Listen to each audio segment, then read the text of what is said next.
अबिता जी, लेकिन अगर मुद्दे पर भी आ जाए, अबिता जी अगर मुद्दे पर भी आ जाए, ठीक है, आप ये कह रहे हैं कि भाई इन्होंने ये स्वीकार किया या आप उनके ऊपर ये आरोप लगा रहे, भाई आपका अलायंस जो रहा अभी लोकसभा चुनावों तक, जो आपके अलायंस थे वो खुद ये कह रहे हैं, यानी कि कांग्रेस पार्टी खुद ये कह रही है कि भाई दिल्ली में आपने कम से कम जो वायदे किए थे या जो काम आपको करना था वो आप नहीं कर पाए, आप उसको डिलीवर नहीं कर पाए। क्या बताएंगे जनता को?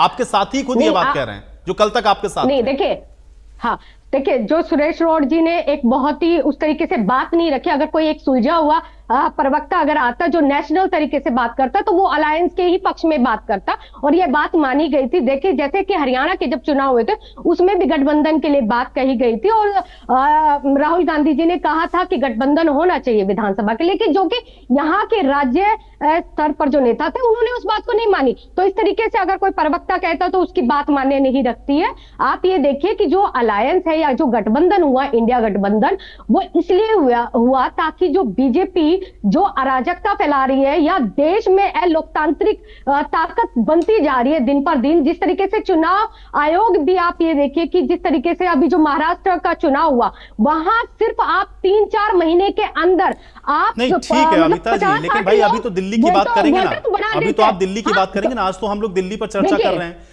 कांग्रेस के भी वही आरोप हैं जो भारतीय जनता पार्टी के आरोप हैं कि भाई अगर आप ये कहते हैं कि आम आदमी पार्टी ये राजनीति नहीं करती, विकास की बात करती है, उसी पर तो आपको घेर रहे हैं ना।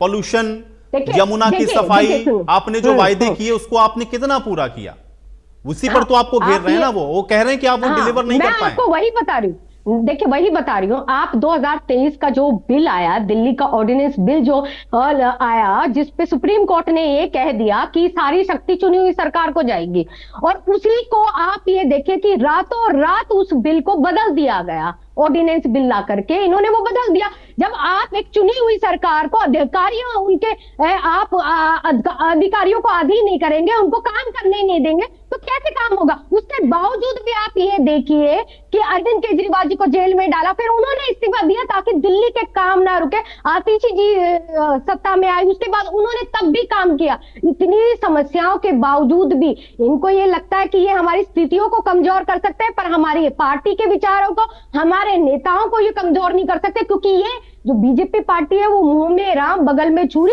इनका अस्तित्व ऐसा ही है। और आप ये देखिए, नहीं अबिता जी, लेकिन वहां दिल्ली में तो आपको दोनों से लड़ना पड़ेगा ना, क्योंकि कांग्रेस भी उतनी ही मुखर है जितनी भारतीय जनता पार्टी है। अब आप ये कैसे दिल्ली की जनता को बताएंगे कि लोकसभा में आप जिनके साथ थे, अब विधानसभा में आप वो आपके ऊपर आरोप लगा रहे हैं, आपने काम नहीं किया प्रदेश के अंदर? देखिए सुनिए, एक देश का लोकतांत्रिक अधिकार होता है, चाहे वो आप मीडिया हो, चाहे पार्टी हो, चाहे वो बीजेपी हो, चाहे कांग्रेस हो, इन्हें हमारे कामों के अंदर कमियां निकालनी चाहिए। बिल्कुल सही है, और हम इनके कामों पर उंगलियां उठाए ताकि जनता का भलाई हो सके, जनता के लिए काम हो सकता है। पर ये व्यक्तिगत टिप्पणियों पर आते हैं। ये लोग जिस तरीके से खुद इनके हमारे प्रधानमंत्री जी 2700 करोड़ के महल में रहते हैं, जहां पर 300 करोड़ के उनके जो नहीं, ठीक है अबिता जी, मुझे लगता है ये तो जनता तय कर देगी ना। अभी तो अब आप लोग चुनाव में जा ही रहे हैं, मुद्दे की ही आप बात कर रहे थे ना, तो ये मुद्दे आप कैसे अब जनता को कन्विंस करेंगे कि भाई हमने यमुना साफ कर दी या पॉल्यूशन खत्म हो गया दिल्ली के अंदर? ये इसका जवाब आप कैसे देंगे? इसका जवाब इससे तो काम चलेगा नहीं कि इन्होंने हमें काम नहीं करने दिया। आपको चुना था जनता ने इसीलिए। नहीं, मैंने आपको बताया कैसे ऑर्डिनेंस का बिल आया, आप जाकर के नहीं, तो इससे जनता कन्विंस हो जाएगी कि ये बिल ले आए इसलिए आप काम नहीं कर पाए। होगी कन्विंस, बिल्कुल बिल्कुल। ठीक है, चलिए, ठीक है, अब ठीक है, अब ठीक है। आप ये कह रहे हैं कि आप कर नहीं पाए, लेकिन आप कन्विंस ये करेंगे कि इन्होंने करने नहीं दिया। ठीक है, ठीक है, आपने कहा कि आप अब आपने आरोप लगा दिया ना कि भाई वो उन्होंने करने नहीं दिया, वो करने देते तो आप शायद कर देती काम। ठीक है, ठीक है, अब ठीक है, आ गए। ठीक है अबिता जी, अब आ गई बात, अब आ गई, अब आपकी बात आ गई। ठीक है, अब थोड़ा सा धैर्य, थोड़ा सा धैर्य। ठीक है, अब थोड़ा सा धैर्य, अब थोड़ा सा धैर्य। केसी मलकानिया जी, अब मैं, ठीक है अबिता जी, अबिता जी हमने काम किया, ठीक है। अरे आपने काम किया भाई, अब मैं तो कह रहा हूं जनता के बीच में जाइए, जनता तय करेगी इसको। ठीक है, ठीक है, ठीक है, केसी मलकानिया जी, अब ठीक है। अरे अबिता जी बस ठीक है, अभी ठीक है, अब ठीक, अब आपकी बात आ गई।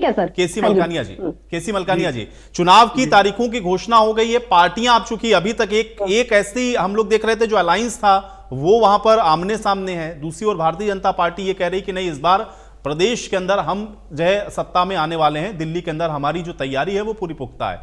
कैसे देखते हैं इस बार के आप दिल्ली के विधानसभा चुनावों को? दिल्ली के विधानसभा चुनाव तो बहुत दिलचस्प होने जा रहे हैं, क्योंकि अगर केजरीवाल चौथी बार मुख्यमंत्री बन जाते हैं तो ये रिकॉर्ड होगा क्योंकि भारतीय जनता पार्टी 2 ढाई 10 से सत्ता से बाहर है। कांग्रेस जो है, कांग्रेस को के बोर्ड लेकर जो आप पार्टी है वो सत्ता में आई थी, और आप पार्टी जो है वो एक आंदोलन से निकली है।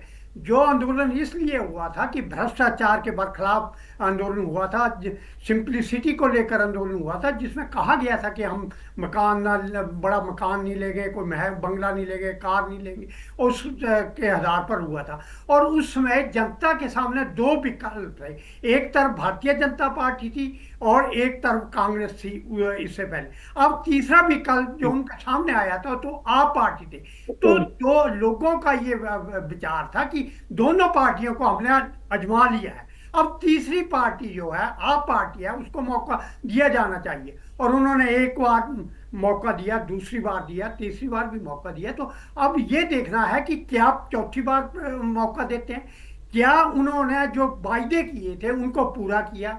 दिल्ली में प्रदूषण है, पानी की समस्या है, रोड की है, कई समस्या है। इसके साथ साथ जो उन्होंने भ्रष्टाचार के बरखिलाफ चुनाव लड़ा था और सत्ता में आए थे, वो भ्रष्टाचार के नाम पर ही वो इन दिनों इनके मुख्यमंत्री से लेकर मंत्री से लेकर जेल में गए। तो ये जनता अब ये भी देखना चाहती है कि क्या भ्रष्टाचार को मामले को नहीं, लेकिन मलकानिया जी उसके काउंटर तो आम आदमी पार्टी के पास ये है कि भाई दिल्ली में उनको काम नहीं करने दिया जाता है, जब वो काम करने की कोशिश करते हैं तो फिर उसको रोकने की कोशिश होती है। भ्रष्टाचार में उनका ये कहना है कि उनको राजनीति के तहत फंसा दिया जाता है। अब क्या इससे आपको लगता है कि जनता कन्विंस होगी या इसका कुछ इंपैक्ट होगा, या जनता को भाई सीधा जवाब आपको देना पड़ेगा, इसका कुछ असर होता हुआ आप देखते हैं? जहां तक भ्रष्टाचार का सवाल है, ये मानते हैं बिहार सरकार है, परंतु न्यायालय देता है ना, जो जमानत पे है नंतर, तो ये निर्णय तो न्यायालय करता है। जो भ्रष्टाचार के आरोप हैं उनको साबित होने में टाइम लगता है, परंतु भ्रष्टाचार के आरोप तो लगे हैं। परंतु इसके साथ साथ जो मुफ्त की रेवड़ियां बांटी गई हैं उसका भी फल इन्हें मिला है। अब जो 2100 और 2500 रुपए की बात हो रही है, तो उससे भी लोग जो है, बहुत सारे लोग ये कहते हैं कि बिजली मुफ्त है, पानी मुफ्त है, बस यात्रा मुफ्त है, उसके लिए भी वोट देते हैं। परंतु कुछ लोग ऐसे भी हैं जो ये कह रहे हैं कि हमें मुफ्त नहीं चाहिए, हमें काम चाहिए। अब ये 18,000 जो पुजारियों को या ग्रंथियों को देने की बात की गई है, तो वो कहते हैं पहले क्यों नहीं दिए, जब आपने मस्जिदों में दिए तो हमें उसमें देने थे, अब चुनावों के नजदीक हमें हमारी क्यों याद है। तो इस प्रकार कि जो है सत्ता में, जो है जो सत्ता में पार्टी है, उसकी एंटी इनकम्बेंसी भी होती है और उसका भी फर्क पड़ता है। परंतु जो भ्रष्टाचार के आरोप हैं उसका फर्क कुल मिला के मलकानिया साहब, आपने पहले ही सेंटेंस में जो बात कही